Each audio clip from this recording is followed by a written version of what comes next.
तो पुण्यात्मा, वृक्ष को आहार जड़ से मिलता है, मूल से मिलता है, और मूल से आहार तना में जाता है। तना अक्षर पुरुष ये परब्रह्म है। फिर उसके बाद डार में जाता है। डार ये क्षर पुरुष यानी ब्रह्म है, ज्योति निरंजन 21 ब्रह्मांड का स्वामी। और डार से फिर शाखाओं में जाता है, और पात रूप संसार। देखिएगा एक चित्र वृक्ष का, ये एक वृक्ष है, पेड़ है।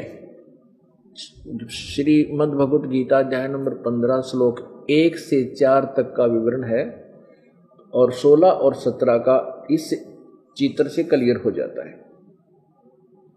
परमात्मा ने खुद कहा था, अक्षर पुरुष एक पेड़ है, निरंजन वा की डार, और तीनों देवा शाखा है, पात रूप संसार। अब यहां जड़ से आहार चलता है, जड़ से तना में आता है। ये तना कौन है? तना ये अक्षर पुरुष अर्थात परब्रह्म है। और इससे एक मोटी डार निकली। ऐसी बहुत सी डार होती है पेड़ में, पर हम एक लेते हैं। परमात्मा के अंतर्गत असंख्यों ब्रह्मांड आते हैं, तो इससे क्षर पुरुष यानी इसको ब्रह्म बोलते हैं।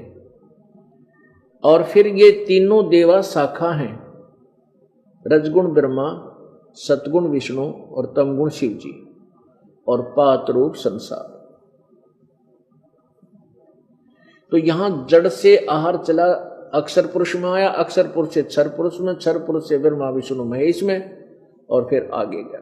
तो तीनों लोकों में प्रवेश करके सबका धारण पोषण करने वाला परमेश्वर ये कौन है? वो परम अक्षर ब्रह्म है।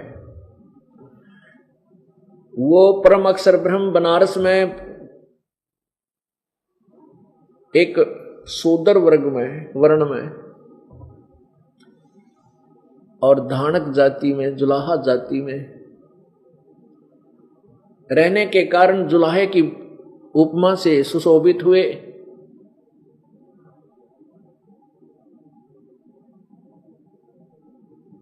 अब पुण्यात्माओं, कबीर परमेश्वर जी अनंत कोट ब्रह्मांड का स्वामी है, और वो प्रत्येक युग में आता है। जब प्रत्येक युग में आते हैं प्रभु, तो अपनी वही लीला करते हैं, और उनकी उसी स्वरूप धारण करके आते हैं। कुछ समय के लिए संसार में रहते हैं, एक मनुष्य जैसा जीवन जी करके अपने तत्व ज्ञान का प्रचार करते हैं, जिस कारण से वो कबीर परमेश्वर प्रसिद्ध कवि की उपमा भी प्राप्त करता है, उसको कवि कहने लग जाते हैं। ये भी वेदों में प्रमाण है कि वो परमात्मा जब पृथ्वी पर आता है उसकी ये पहचान है। अब पहले आपको दिखाते हैं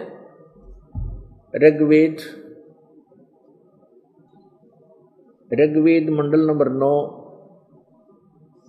और 10 से इकट्ठा इन्होंने जिल्द है, अनुवादित है।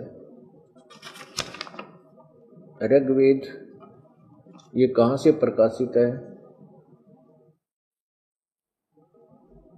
प्रकाशक हैं सर्वदेशी कार्य प्रतिनिधि सभा, महर्षि सिद्धांत भवन, रामलीला मैदान, नई दिल्ली। ऋग्वेद आर्य भाषा भाष्य, महर्षि सिद्धांत सरस्वती कृत। मुद्रक prince offset printers, 1510 Pataudi house, Daryaganj, नई दिल्ली। इसमें देखिएगा ऋग्वेद मंडल नंबर 9, सूक्त नंबर 1, मंत्र नंबर 9।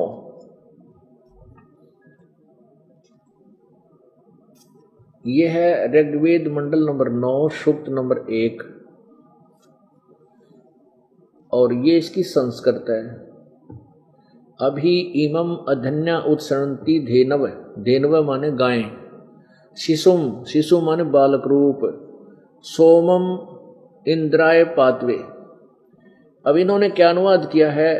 उस सोम स्वभाव वाले श्रद्धालु पुरुष को शिशुम कुमार अवस्था में ही यानी बालक अवस्था में ही सब प्रकार से अभी अधन्या अधन्या का अर्थ लिखा है इन्होंने अहिंसनीय, धेनव माने गौवें तृप्त करती है। अब शिशु माने इन्होंने लिखना था बालक अवस्था, यानी बालक रूप में प्रकट परमात्मा को सब प्रकार से। अधन्या माने बिना, अभी अधन्या, अभी अधन्या का अर्थ होता है बिल्कुल कंवारी, बिना धनाई। हमारे हरियाणा में गाय को जो नए दूध नहीं होती तो उसको कहते हैं अधन्या, यानी बिना धनाई। और इसका अंग संस्कृत में अधन्या, बिना धनाई माने अभी ये इसको गर्भ नहीं रहा है। और अभी अधन्या बिल्कुल यानी कंवारी, बिना धनाई। ये देखिएगा, इमम माने उस, सोमम का अर्थ होना चाहिए अमर पुरुष। शिशुम, शिशु रूप में प्रकट उस अमर पुरुष को, अमर पुरुष बालक को की, बालक की परवरिश सब प्रकार से, उस बालक को सब प्रकार से यानी पूर्ण रूप से। अधन्या माने बिना धनाई यानी कंवारी। गौएं तृप्त करती हैं, यानी उसकी परवरिश की लीला होती है। इतना ही हमने इसे लेना था। अब एक और ये है किसी दूसरे का भाषा भाष्य, ये है श्रीपाद दामोदर सातवलेकर, मंडल 7 से 10, इसने अनुवाद किया है।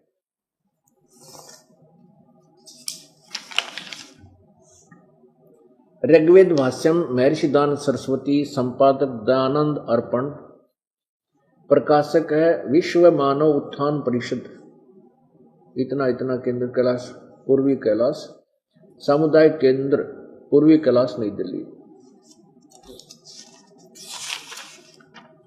ये मुद्रक है इसकी, कम्यूडाट सर्विसेज नई दिल्ली, सर्विसेज नई दिल्ली। अब देखिएगा, ये देखिएगा मंडल नंबर 9, अथ नवम मंडल, प्रथम सूक्तम, और इसका 9वां मंत्र यहां आ जाता है।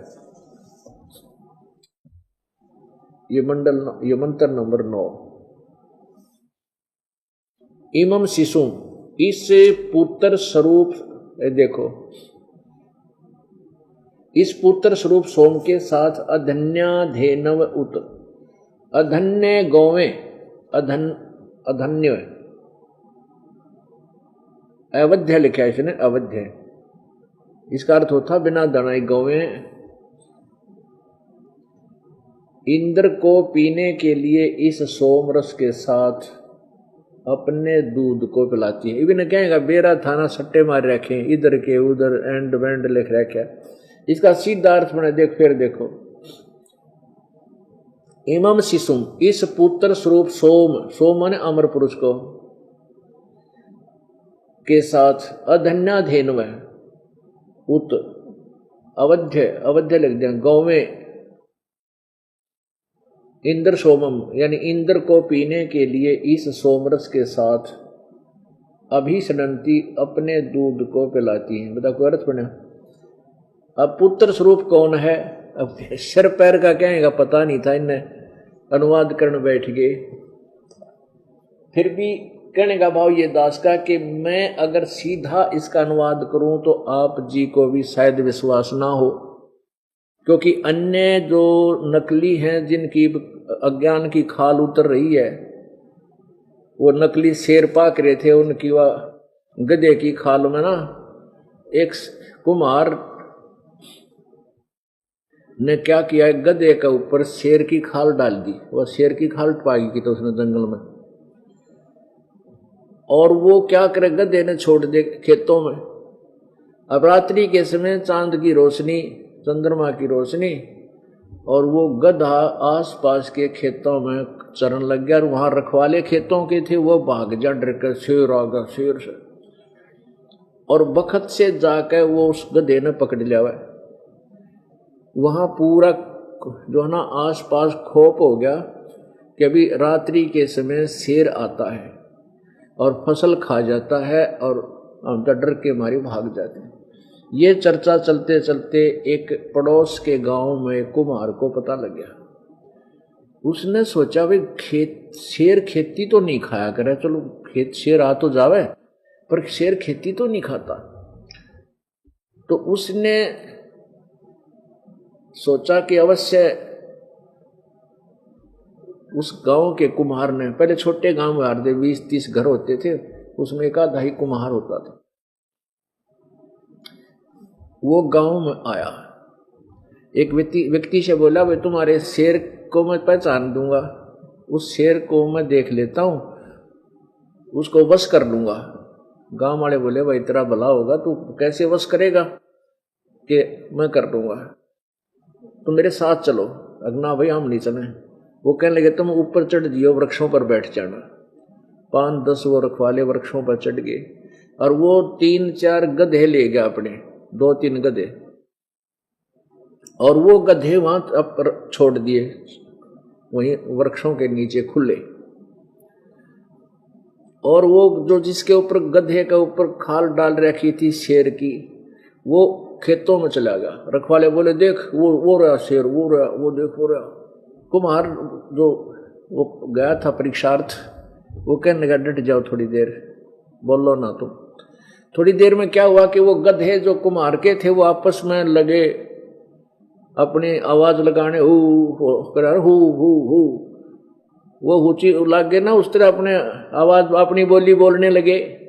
उधर से वो जो नकली शेर था वो भी भाईचारे की बोली ने पहचान कर उनकी तरफ भाग लिया और उसी तरह बोलता हुआ वहां पहुंच गया। और वह खाल कितना गई, शेर की खाल उतर गई, अब पे पड़ गई वह जब उसकी बोली, और उधर से वो आ गया। कुमार बोला देख वो गधा था भाई, उसकी बोली से पहचान हुई शेर नहीं ये गधा है। तब उसकी खाल पकड़ कर तारी, वो गधा पहचाना किसका है, कुमार का, और गधा किसका होता। वो कुमार गड़िया फिर गांव वाला ने अकने कम में तने चलो खेती तक खुआई सो खुआई, मारा और दिल डगा दिया था शेर शेर करके। तो अब ये जितने नकली शेर बन रहे थे इनकी खाल उतार कर दिखा दी दास ने। अब इनके कर्जे पाट रहे हैं, इनको मुश्किल माच रही है, अब क्या करें भाई, कहाँ मरे। फिर क्या करते हैं, रामपाल गुंडा है, बदमाश है, कि जनता का जो ध्यान है सच्चाई से हटाकर बकवाद में लगा जा। लेकिन उनको वो भूल गए, वो समय जा लिया। ये सब पढ़े लिखे शिक्षित है। ये तो 200 वर्ष पहले तो चल रही थी तुम्हारी, इसलिए परमात्मा ने तुम्हें छेड़ा नहीं। अब इसलिए छेड़ा है कि अब बिल्कुल क्लियर हो जाएगा, स्पष्ट हो जाएंगे। 11 अक्टूबर को, इसी 11 अक्टूबर 2009 को पवित्र हिंदू धर्म के माननीय चारों शीर्ष शंकराचार्यों से प्रार्थना की गई है कि वो आध्यात्मिक ज्ञान चर्चा करें। हमारा उद्देश्य ये है कि एक बार भ्रमित समाज को एक दिशा दे दी जावे और ये भटक भरम रहे श्रद्धालु परमात्मा के सीधे मार्ग को पकड़ के अपना जीवन सफल कर सके। तो उसमें ये और क्लियर हो जाएगा अब कौन कितने पानी में। तो कहने का भाव ये है कि इनको ज्ञान तो था नहीं। ये आर्य समाज के जो वेदों के ठेकेदार बन रहे थे, ये ऋषि मैं ऋषि आचार्य, इन्होंने अनुवाद करने की चेष्टा की। अब जैसे रामायण है, रामायण चौपाइयों के अंदर है, और जिसने मौखिक ज्ञान है नहीं रामायण का, भाई रामायण क्या चीज है, किसकी कहानी है, जिसको रामायण का मौखिक ज्ञान है कि भगवान श्री रामचंद्र जी राजा दशरथ के पुत्र थे, ये त्रिलोकी भगवान थे, इनको ऐसे ऐसे इनका विवाह हुआ, सीता और इनका वनवास हुआ, लक्ष्मण को ये वन में गए, राम को वनवास हुआ, ऐसे ऐसे। फिर रावण ने सीता उठाई, युद्ध हुआ, फिर वापस आए। ये कहानी जिसको याद है और फिर उन चौपाइयों को वो पढ़ेगा तो वो अनुवाद कर सकता है। हो सकता है एक आधा अर्थ गलत हो सके, लेकिन भाव गलत नहीं हो सकता। और इनको मौखिक ज्ञान था नहीं सृष्टि रचना का, ना परमेश्वर की महिमा से ये परिचित थे। ये अनुवाद करने बैठ गए, अड़ंगा कर डाला। लेकिन फिर भी इनके द्वारा किए गए अनुवाद में भी वह सच्चाई ऊपर आ रही है। भले ही ये उसको ठीक ढंग से जोड़ नहीं सके, लेकिन अर्थ हमें ज्ञान है कि ये भगवान की महिमा, और ऐसे हम इनको सीधे पुर्जे जोड़ लेंगे।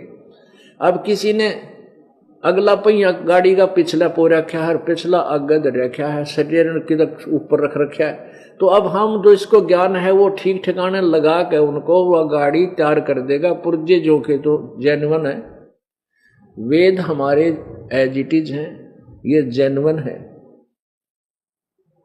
और हम अब इंजीनियर बन गए इस भक्ति मार्ग के, राम नाम की गाड़ी के। अब इस राम नाम की गाड़ी के इस ठीक ठिकाने पुर्जे लगा करके और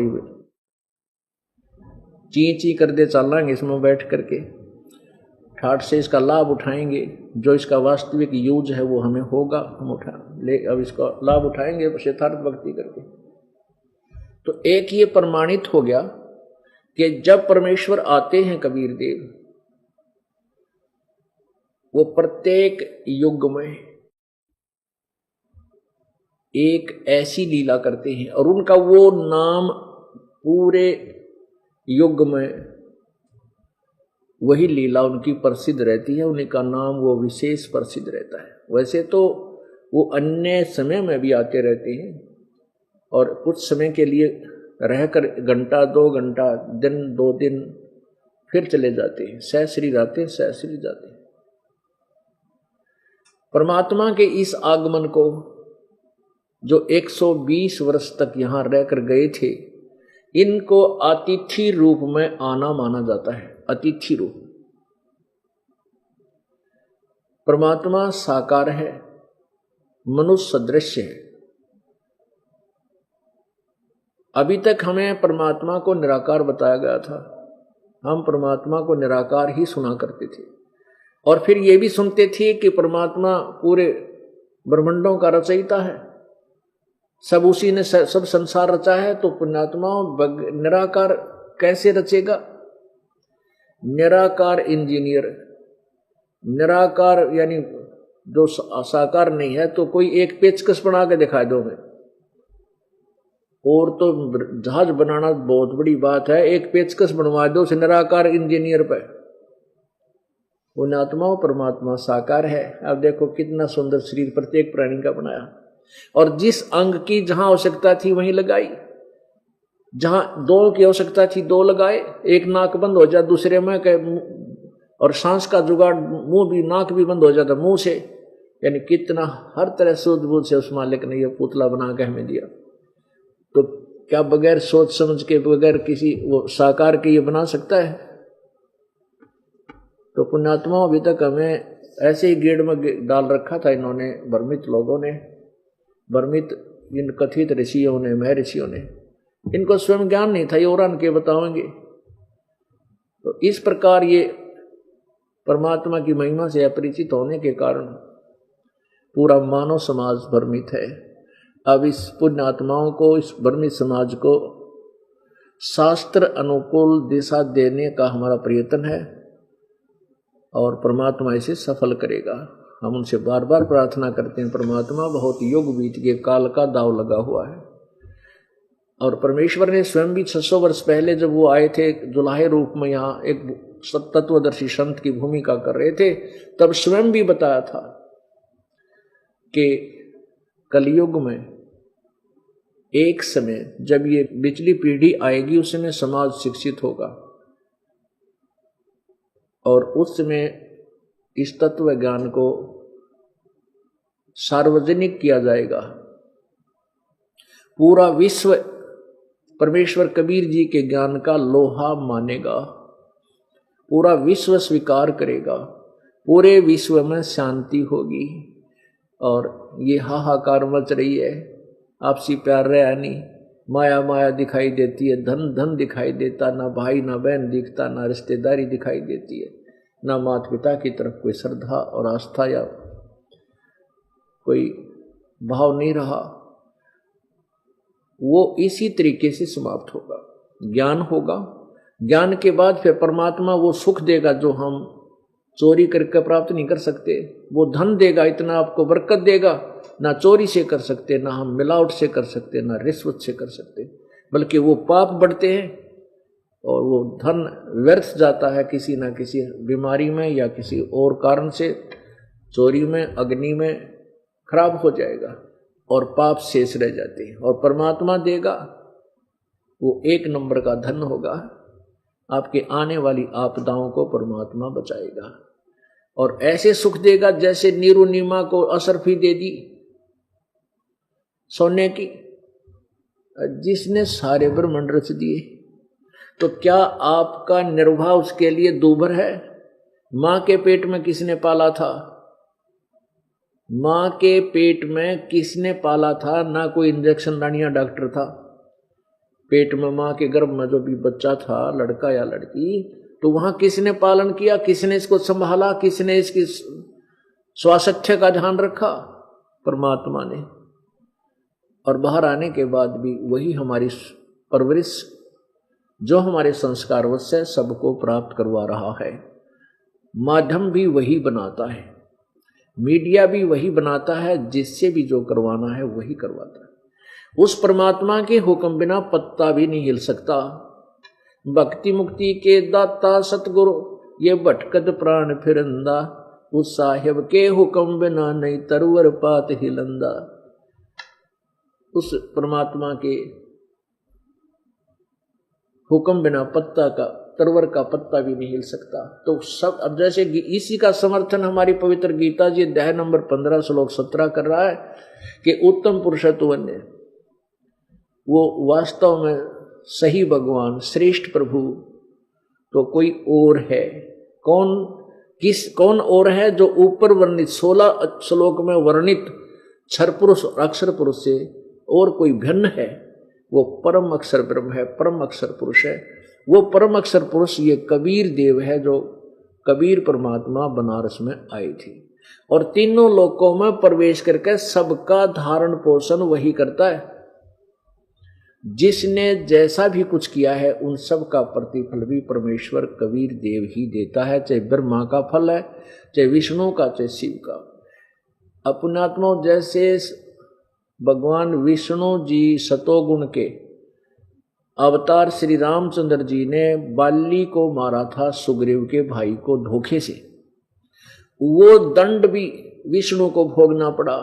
यदि इनके पिता के हाथ में, ब्रह्म के हाथ में निर्णय होता तो ये अपने पुत्र को दंड कैसे देता।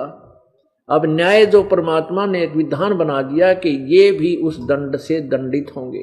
तो भगवान श्री विष्णु यानी श्री राम जी का फिर श्री कृष्ण रूप में अवतार हुआ, अवतरण हुआ, जन्म हुआ और वही टिट फॉर टेट फिर बदला उसको देना पड़ा।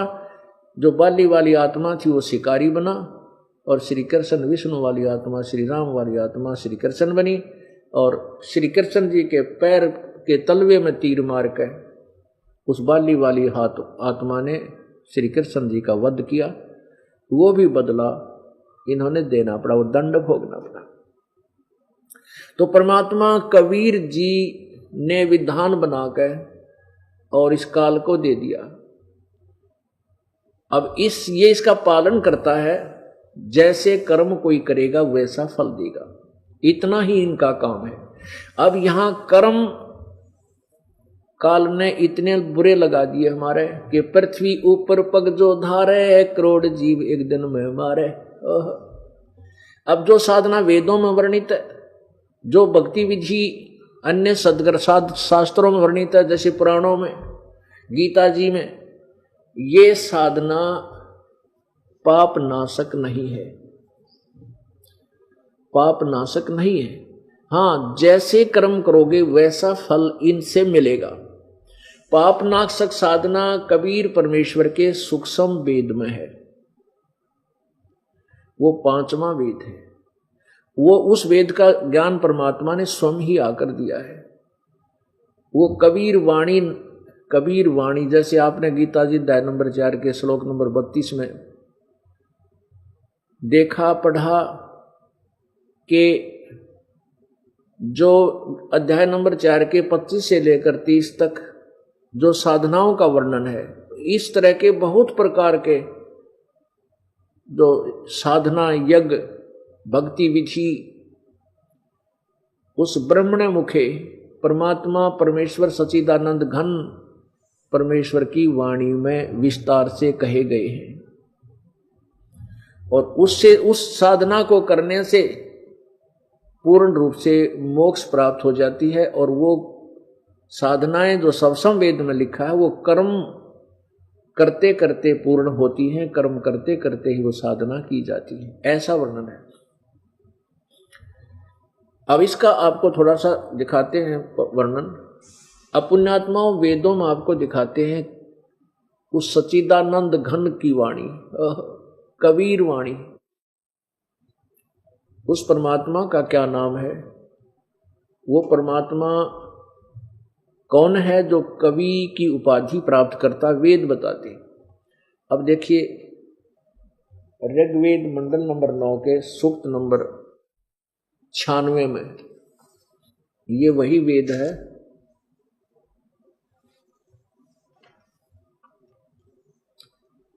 वेद है सार्वजनिक देशी कार्य प्रतिनिधि सभा, महर्षि दान भवन, रामलला मैदान, नई दिल्ली। ऋग्वेद आर्य भाषा भाष्य, महर्षि दयानंद सरस्वती कृत, मुद्रक prince offset printers, 1510 Pataudi house Daryaganj. अब देखना मंडल नंबर 9 सूक्त नंबर 96 और मंत्र नंबर 16 में अब इन्हीं के अनुवाद को पढ़ेंगे। हे परमात्मन, गुहम, गुहम माने सर्वोपरि, रहस्य, ये ब्रैकेट में संस्कृत है, यहाँ अनुवाद हिंदी है। चारू माने श्रेष्ठ, नाम, नाम जो तुम्हारी संज्ञा है, आप उसका ज्ञान कराएं।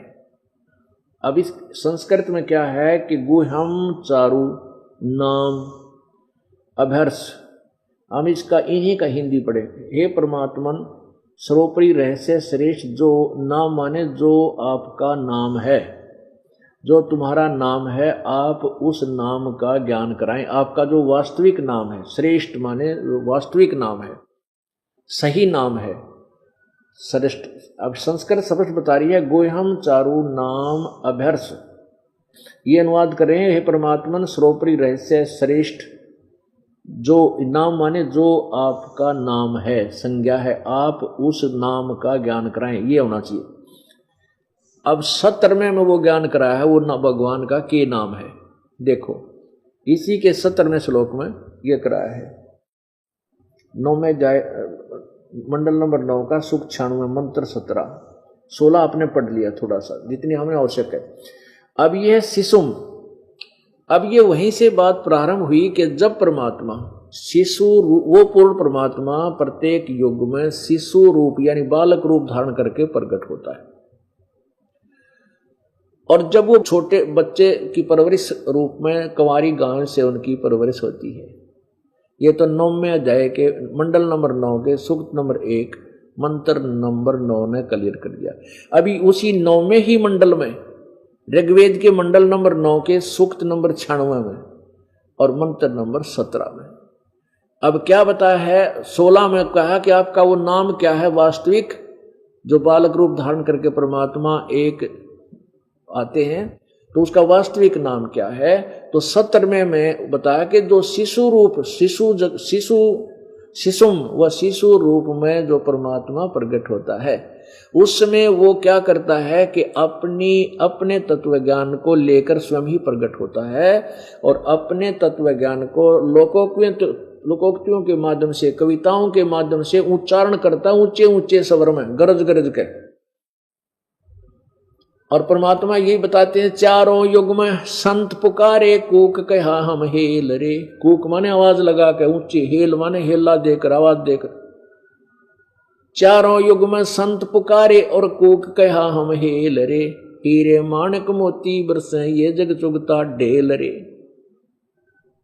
तो परमात्मा भी अपने आप कहते हैं, चारों युग में हम ना के पुकार पुकार के कहा कि ये है तत्व ज्ञान, ये है वास्तविक साधना, लेकिन ये अनजान आत्माएं काल के दूतों के द्वारा भ्रमित की हुई, वो कंकर पत्थर उठा रहे हैं, आन उपासना रूपी कंकर पत्थरों के थैले भरे फिर रहे हैं, और हम जो तत्व ज्ञान रूपी अमृत हीरे मोती बरसा रहे हैं, इस वास्तविक ज्ञान को, वास्तविक साधना को स्वीकार नहीं करते। परमात्मा कहते हैं पर भी लेन जात है दुनिया, हमारा ज्ञान किने न सुनिया। पर भी लेन जाते हैं, देखा ट्रेन जाती थी, वहां जाती हैं जो पर भी लाग जाएगी तो ग्रहण हो, वहां पाप कटेंगे। ट्रेनों में बैठे ऊपर नीचे बराबर में लटक कर डंडा गए चपट कर मर जा बेचारे, चाहे मरो चाहे जियो, वहां पहुंच जाते हैं उस पर भी में स्नान करने के लिए। परमात्मा कहते हैं डले डोकाते हो, वहां कोरे पाप इकट्ठे करते हो उस पर भी लेन जात है दुनिया, हमारा ज्ञान किने ना सुनिया। वो पर भी लेन जाते हैं और हमारे समृत ज्ञान को कोई नहीं सुनता, जो सब मोक्ष कर दे। अब यही बता रहे हैं कि देखिएगा, ऋग्वेद मंडल नंबर 9 सूक्त नंबर 96 96-16 आपने देख लिया कि पर कहा है कि हे भगवान आप अपने वास्तविक नाम से परिचित कराएं। इसका अर्थ है 17वें में कहा है शिशुम जगानम हरियंतम मर्जंतम शुभंती वहीनम मरुतो गणेन कबीर गिरभी, ये रह लगा ऊपर, कबीर गिरभी कावेना कबीर, ये कबीर शब्द है। कबीर बोलो चाहे कवि ही बोल देते हैं, कबीर भी कह सकते हैं। संत सोम, ये संत सोम, संत स्पष्ट है, सोम है। पवित्रम अत्यति रेभन, रेभन माने ऊंची आवाज से, अति पवित्रता के साथ। और कबीर गिरभी माने कबीर वाणी, कबीर गिरभी। आ देखना शिशु, इन्होंने अपने हिसाब से क्या है, संयति सूक्ष्म करोति प्रलय काले जगती शिशु परमात्मा, उस परमात्मा को अब कहते हैं शिशुम, शिशु रूप परमात्मा को यहां लिखना चाहिए था। वो बालक रूप धारण करके जो परमात्मा आता है, उस परमात्मा को जो सदा प्रगट है। जगानम माने, इसका अर्थ है शिशुम जगानम, जो शिशु रूप में प्रगट होता है, शिशु रूप में प्रगट होता है, जो अत्यंत कमनीय है, उसको उपासक लोग बुद्धि विषय करते हैं और उसकी स्तुति द्वारा उसके गुणों का वर्णन करते हैं। और विद्वान लोग उस गतिशील परमात्मा का गुणों के द्वारा गणों द्वारा वर्णन करते हैं। अच्छा यहां लिखना, इन्होंने ये क्या किया, कबीर गिरभी, ये कबीर गिरभी है, ये रे ऊपर लगा हुआ है इस गी की मात्रा पे। इन्होंने इसके दो हिस्से कर दिए। कबीर को ये रे के स्थान पर हलंत लगा दिए, हलंत के स्थान पर दो बिंदी लगा दी, और गिरभी इसका अर्थ कर दिया कवि लोग। गिरभी माने वाणी द्वारा, गिरभी माने वाणी द्वारा, कबीर माने कबीर। हम न्यू का न्यू लिख दें कबीर वाणी द्वारा, बस कबीर वाणी, हम कबीर बोल देते हैं उसको कबीर वाणी। वेदों में कबीर वाणी, हम कबीर बोलते, हम वै को बै बोलते हैं। ये हमारी जो है ना, हमारी भाषा, लोकल भाषा के अंदर है। तो बात वही है, उसको जैसे हम किसी कर्मवीर को कर्मवीर बोलते हैं, धर्मवीर को हम धर्मवीर बोलते हैं, बै बोलते हैं। वेदों को हम वेद बोलते हैं। ऐसे ही इस कबीर वाणी को, कबीर गिरभी को हम कबीर वाणी बोलने, कबीर साहब, कबीर देव को हम कबीर साहब कहने लाएंगे। बस हम लिखण लागे, बड़ी की मात्रा लाकर रे पूरा ला देते हैं, कबीर वाणी है। यही नाम परमात्मा का कबीर, जो वेद बताते हैं। कबीर, ये कबीर वाणी द्वारा, यहाँ लिख दें कबीर वाणी द्वारा, और कविताओं से, यानी गा गा के कविताओं की तरह, कविताओं के तौर से स्तुति करते हैं। सोमम, सोम स्वरूप पवित्र व परमात्मा कारण अवस्था में सूक्ष्म प्रकृति को रेभन सन गर्जता हुआ अतिक्रमण करता है। रेभन माने गर्जता हुआ।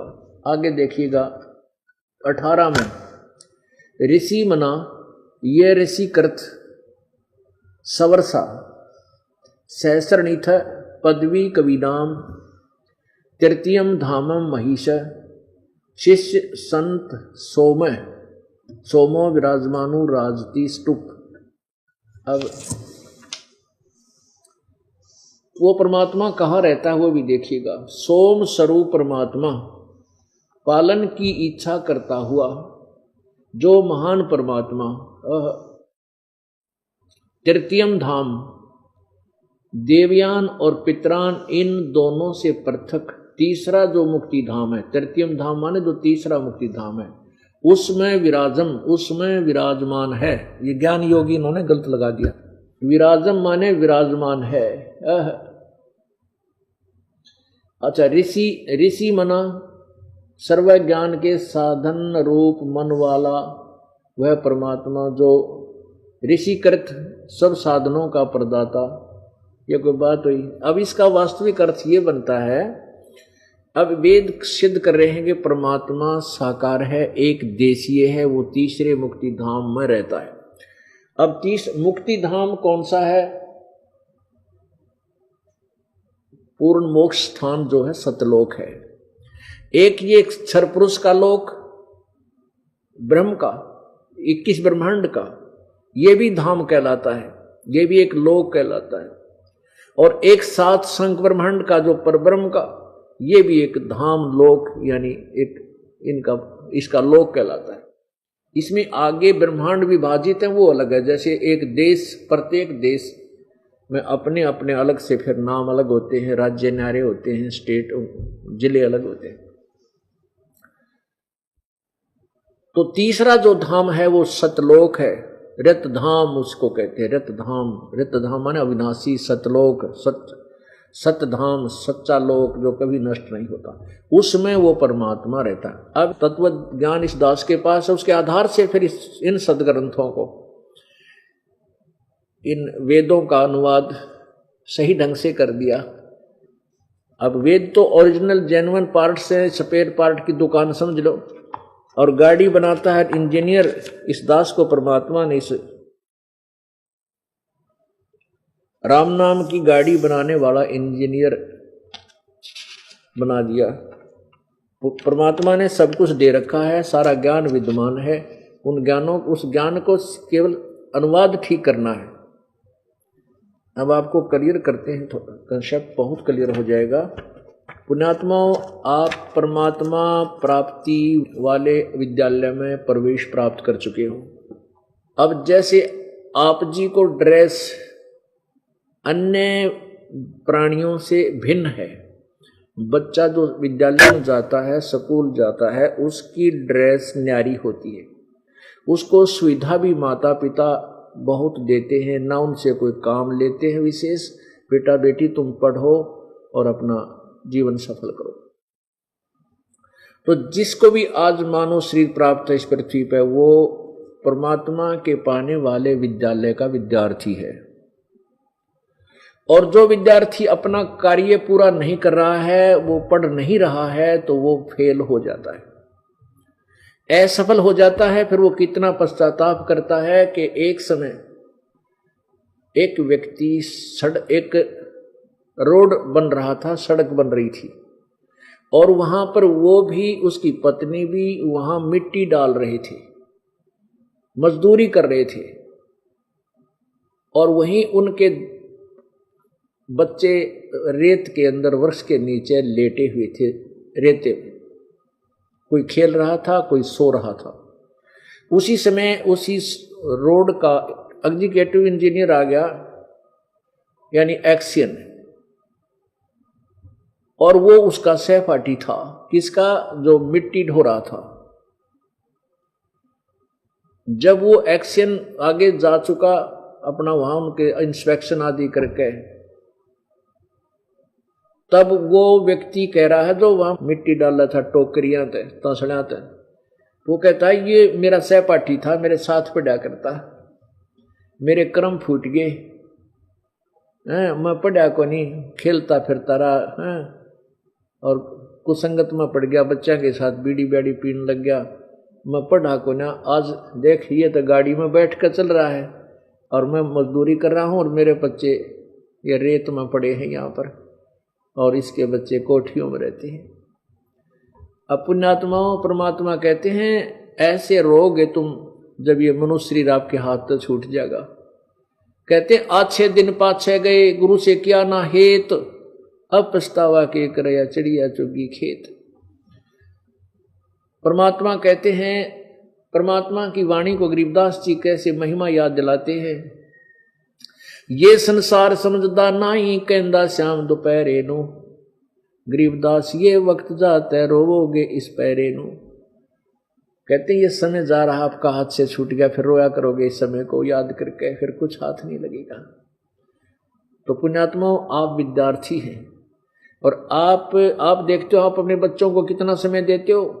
एक क्लास को पास करने के लिए, कक्षा में उत्तीर्ण होने के लिए 1 वर्ष पूरा मिलता है उसको, और आप पूरा फ्री छोड़ देते हो। ट्यूशन भी लगवाते हो, आप भी पढ़ाते हो, टीचर भी पढ़ाते हैं, कितना समय देते हो, तब वो सफल होता है। इसलिए आप जी को सबसे पहले ये दास इतना ज्ञान दृढ़ करना चाहता है आप जी के अंदर कि आप अपने रास्ते से डगमग ना हो उसके। बस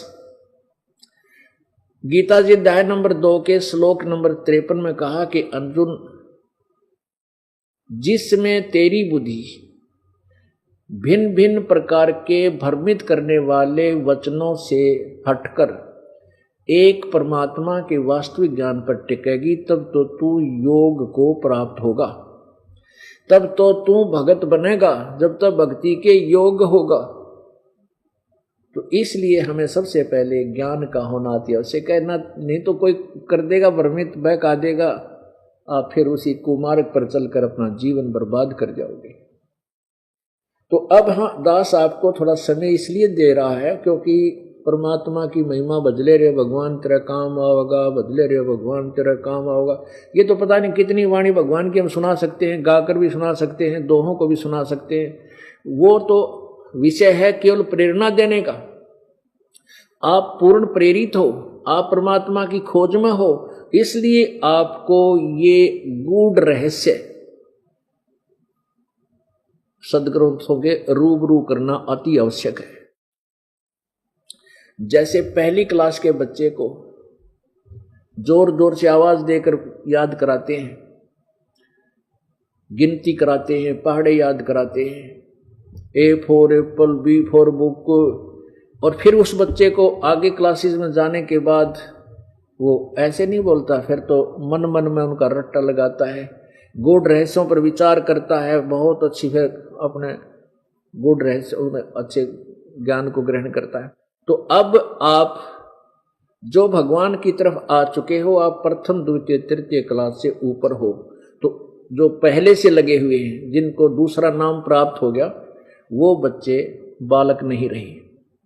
उनको अब ये गूढ़ रहस्य बताना अति आवश्यक है। जो प्रथम बार आए हैं, द्वितीय बार जो प्रथम मंत्र लिया है, या वैसे आए हैं सत्संग सुनने के लिए, उनको भी अलग से एक थोड़ा सा समय दिया जाता है प्रत्येक सत्संग में, वो भी आपको दिया जाएगा। तो अब हम आपको ये बताना चाहते हैं, पहले हम भगवान पहचाने, परमात्मा कौन है, और फिर उस भगवान की भक्ति करें जो पूर्ण मोक्षदायक है। गीता जी अध्याय नंबर 18 के श्लोक नंबर 62 में कहा कि अर्जुन, तू सर्वभाव से उस परमेश्वर की शरण में जा, जिसकी कृपा से परम शांति और शाश्वत स्थान को प्राप्त होगा। अपने विषय में चौथे अध्याय के 5वें श्लोक में और 9वें श्लोक में कहा कि अर्जुन, तेरे और मेरे बहुत जन्म हो चुके हैं, तू नहीं जानता, मैं जानता हूं, मेरे जन्म अलौकिक है। इससे सिद्ध है कि गीता ज्ञान दाता भी नाशवान है, अविनाशी नहीं है। और वो कहता है मेरा मंत्र तो ओम नाम ओम है, 8वें अध्याय के 13वें श्लोक में, और दूसरा कोई मंत्र नहीं है, एक ओम अक्षर है। इसका अंतिम सांस तक भक्ति कर मुझे प्राप्त होगा।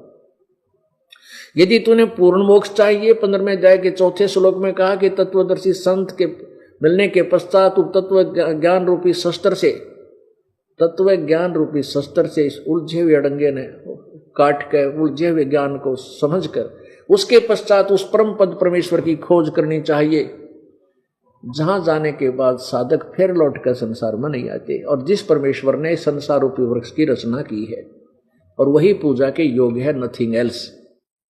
तो पुण्यात्माओं, हम उस परमेश्वर को पहचाने, वो कौन है, वो परमात्मा कौन है, कैसा है। तो वेद हमारे को क्लियर स्पष्ट कर रहे हैं कि वो परमात्मा ऐसे आता है, ये लीला करता है।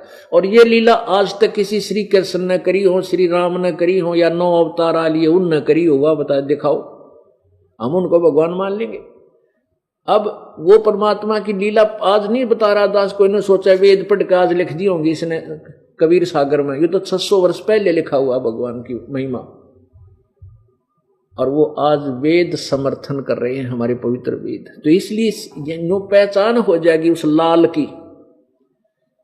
आपको ये दास लाल और लालड़ी की पहचान करवाना चाहेगा।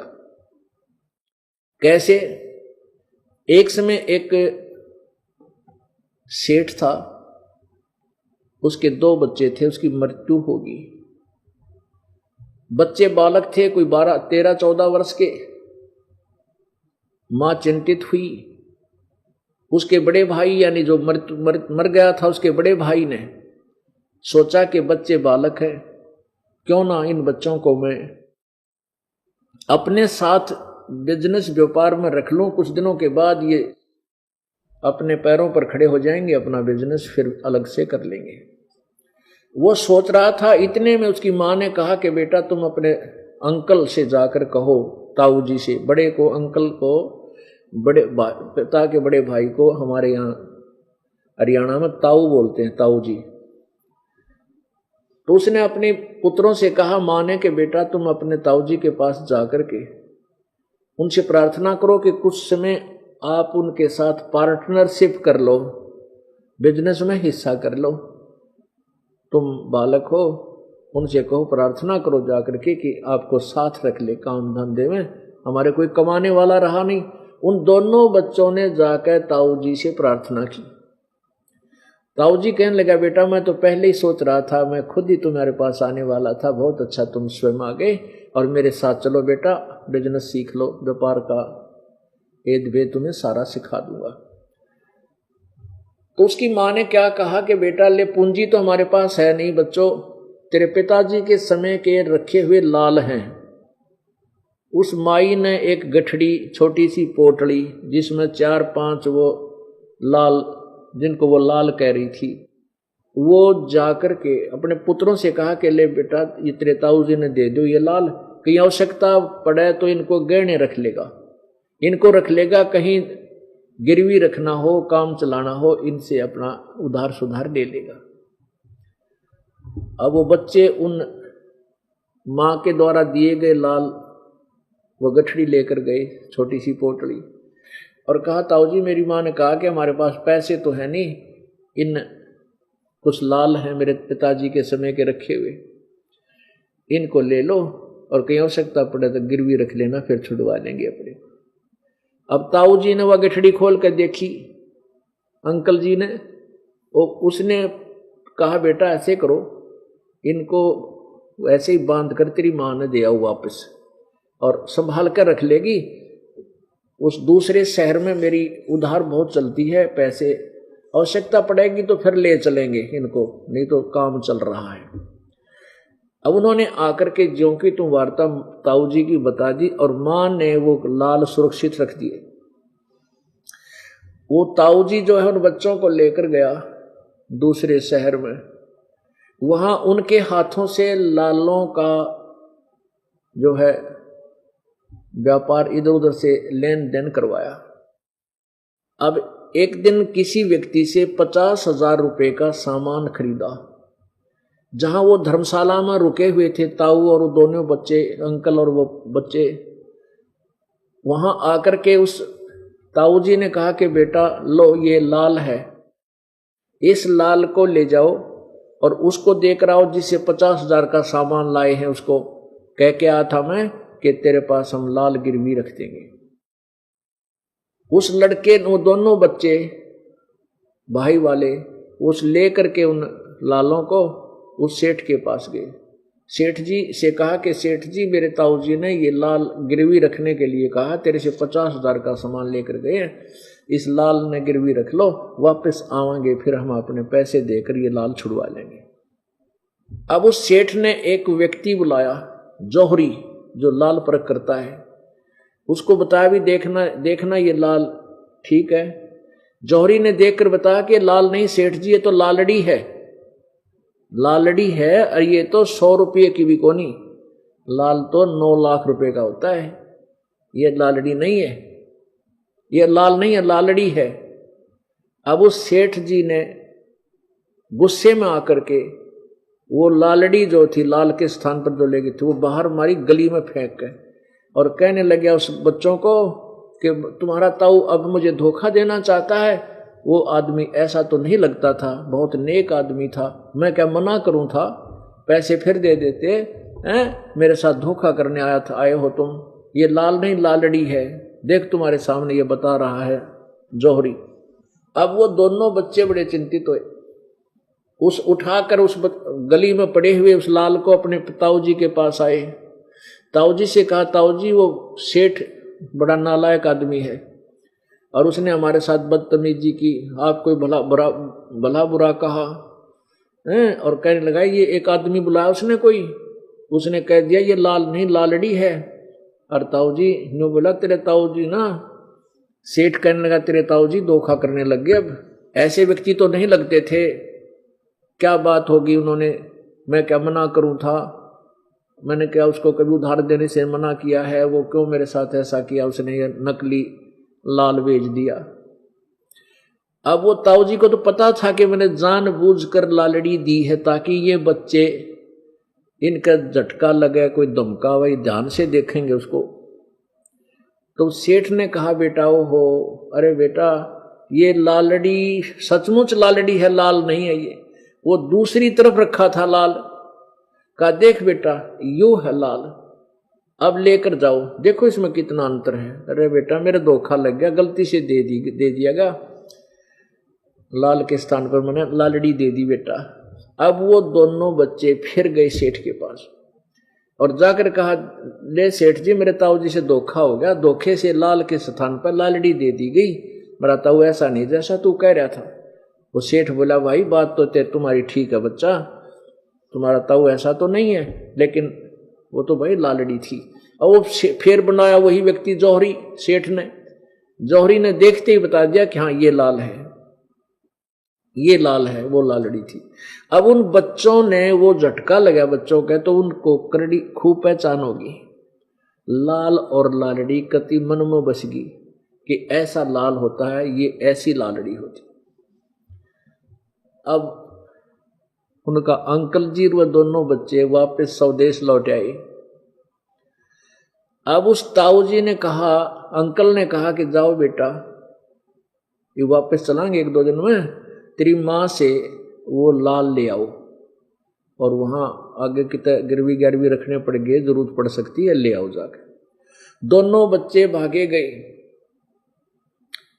और जाके कहने लगे माँ कहने लगे आगे बेटा तुम आगे आ जाओ खाना खा लो। न बोली न कहने लगे खाना पीछे खावांगे, पहले वो लाल दे दो, तूने रखे ना, ताऊ जी के ऊपर बहुत कर्जा हो गया है और हम जाएंगे कल परसों ये लाल देने हैं ना वहां पर गिरवी रखने खातिर। माँ बोली ले बेटा तुम्हारे लिए रखे थे मैंने, तो वड्याई पोटली बुढ़िया काट गए। बच्चा ने सोची देखते ना लाल है लालड़ी कहीं फिर क्यों न पहचान होगी थी। अब उन्होंने खोल कर देखी वह गठड़ी वह पोटली, बच्चा ने वहीं पटक दिए ठाक है। कहने लगे माँ तू तो बहुत बोली है, आप तो कति बोली हो, ये लाल नहीं लालड़ी है, ये लाल नहीं है माँ, ये तो लालड़ी है, तो 100 रुपए की भी नहीं है। वह माँ बोली बेटा मुझे नहीं मालूम, तेरे पिता के समय के रखे थे, मैंने सोचा लाल होंगे, चमक रहे थे ये। अब वो दोनों बच्चे मुंह लटकाए हुए मायूस होकर के अपने अंकल जी के पास आए। कहने लगे ताऊ जी मेरी माँ है ना वो बोली है, उसको कुछ नहीं पता बेचारी को, हैं वो लाल नहीं थे ताऊ जी, वो तो लालड़ी है, सारी लालड़ी है। अब वो ताऊ जी बोला बेटा ये लालड़ी उस दिन भी लालड़ी थी जिस दिन तुम लेकर आए थे, और यदि मैं कह देता ये लाल नहीं लालड़ी है तो तेरी माँ ये कहती कि मेरे सिर पर धनी नहीं है, बच्चों का पिता मर गया, आज तक मेरे लालों को भी लालड़ी बतावा है यू। तेरी माँ का कभी विश्वास नहीं होता बेटा। और मैंने तुमको इतना जो है ना पारखू बना दिया कि तुमने स्वयं निर्णय कर लिया लाल और लालड़ी का। तो पुण्यात्माओं, अभी तक हम ये अन्य भगवान जो हैं ये तो लालड़ी समझ लो, और ज्ञान जो तुमने ग्रहण किया वो तो लालड़ी समझो, और ये दास जो सदग्रंथों से आपके समक्ष रख रहा है, रूबरू करा रहा है, ये लाल समझो। अब आपको इन सदग्रंथों से इतना परिचित करा दूंगा कि तुम स्वयं निर्णय कर लोगे अपने अपने धर्म के और अपने अपने गुरुजी के द्वारा दिए गए ज्ञान और भक्ति साधन को। आपको लालों की परख करने योग्य बनाना चाहता हूं। आप स्वयं कह दोगे अपने गुरुदेव और अपने ग्रुप के लोगों को कि ये लाल नहीं, ये लालड़ी है, ये साधना ठीक नहीं है, ये व्यर्थ है। इसलिए आपका ये समय अधिक से अधिक दास लेता है, नहीं तो 1 घंटे का सत्संग एक दिन में बहुत हो जाए, महीने में 1 बतेरा। अब -0 से भक्ति को ऊपर उठाया जा रहा है, माइनस से ABCD भक्ति की ये दास आपको पढ़ा रहा, पृथ्वी पर कोई बताने वाला नहीं था। परमेश्वर ने बता रखा था, उन संतों को पता था जिनको भगवान मिला, लेकिन उनकी वाणी को रिजेक्ट करके डाल रखा था कि वो तो एक अनपढ़ों की वाणी है। आज वो अनपढ़ अशिक्षितों की वाणी सदग्रंथों से मेल खाती है, और जो विद्वान कहलाते थे, महर्षि कहलाते थे, महर्षि कहलाते थे, तो उनके द्वारा उनका अनुभव सदग्रंथों से बिल्कुल विपरीत है।